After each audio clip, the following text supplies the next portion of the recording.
વડાળા ગામ નજીક ધોધમાં ડૂબી જતા એક યુવાનનું મોત નીપજતા પરિવાર ઉપર આભ તૂટી પડ્યું।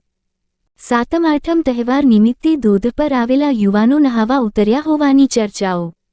સ્થાનિક તરવૈયાની મદદથી યુવાનનો મૃતદેહ બહાર કાઢવામાં આવ્યો। ઘટના સ્થળે મોટી સંખ્યામાં ટોળા ઉમટ્યા। અગાઉ પણ આ ધોધમાં ડૂબી જવાની ઘટનાઓ બની ચૂકી છે। ધોધમાં નહાવાની મનાઈ હોવા છતાં લોકો નહાવા માટે ઉતરી રહ્યાની ચર્ચાઓ।